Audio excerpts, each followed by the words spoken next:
Iran, America మధ్య పాకిస్తాన్ వేదికగా జరిగిన చర్చలు విఫలమయ్యాయి. ఇరాన్తో ఎలాంటి ఒప్పందం కుదుర్చుకోకుండానే అమెరికా ప్రతినిధుల బృందం ఇస్లామాబాద్ నుంచి వెనుదిరుగుతోంది. ఈ విషయాన్ని అమెరికా ఉపాధ్యక్షుడు జేడీ వాన్స్ స్పష్టం చేశారు. అమెరికా డిమాండ్లకు ఇరాన్ ప్రతినిధులు అంగీకరించలేదని, దీంతో చర్చలు విఫలమయ్యాయని ప్రకటించారు. ఇస్లామాబాద్లో జరిగిన చర్చలు విఫలం కావడం ఖచ్చితంగా ఇరాన్కు బ్యాడ్ న్యూస్ అని అన్నారు America vice president JD Vance.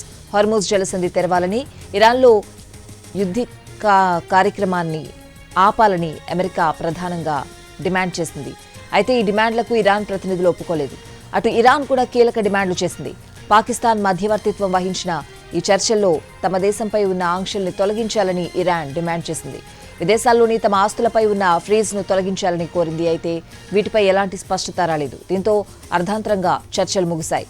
Iran వైపు నుంచి సానుకూల నిబద్ధత కనిపించాలని, కానీ తమ డిమాండ్లకు ఇరాన్ అంగీకరించలేదని జేడీ వాన్స్ తెలిపారు. ఇస్లామాబాద్ వేదికగా పాకిస్తాన్ ప్రధాని షహబాజ్ షరీఫ్ మధ్యవర్తిత్వంతో ఇరాన్, అమెరికా మధ్య శాంతి చర్చలు జరుగుతూ ఉంటే యావత్ ప్రపంచం ఆసక్తిగా ఎదురుచూసింది.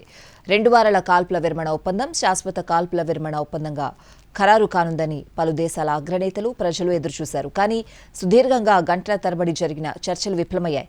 పశ్చిమాసియాలో శాంతి స్థాపన దిశగా జరగాల్సిన చర్చలు విఫలం కావడానికి 4 ప్రధాన కారణాలు కనిపిస్తున్నాయి.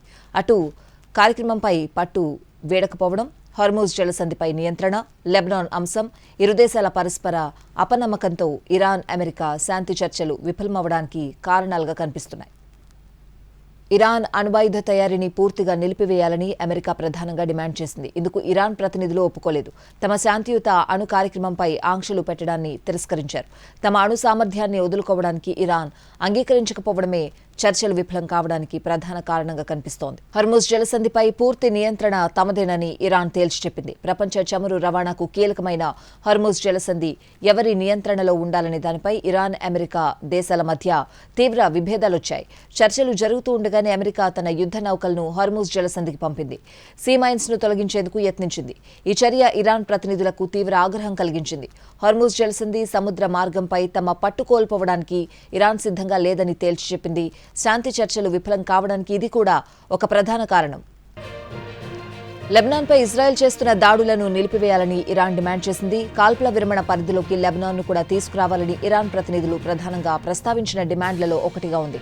అయితే లెబనాన్ను ఈ చర్చల పరిధిలోకి తీసుకురావడానికి అమెరికా నిరాకరించింది. ఇజ్రాయెల్ దాడులను ఆపే విషయంలో అమెరికా నుంచి స్పష్టమైన హామీ రాకపోవడం ఇరాన్ను నిరాశపరిచింది. ఇస్లామాబాద్లో చర్చలు ప్రారంభం నుంచి అటు అమెరికా, ఇటు ఇరాన్ ఇరుపక్షాల మధ్య తీవ్ర అపనమ్మకం కనిపించింది. ఇరాన్ ప్రతినిధి మహమ్మద్ బాగర్ గాలిబావ్ వ్యాఖ్యలు చూస్తూనే ఈ విషయం అర్థమైంది. అమెరికాతో తమ మునుపటి అనుభవాలన్నీ వైఫల్యాలేనన్నారు. అమెరికా ఇచ్చిన వాగ్దానాలను ఎప్పుడూ తుంగలో తొక్కుతుందని విమర్శించారు. అదే సమయంలో ఇరాన్, అమెరికాను ఆడించాలని చూస్తే సహించేది లేదని జేడీ వాన్స్ హెచ్చరించారు.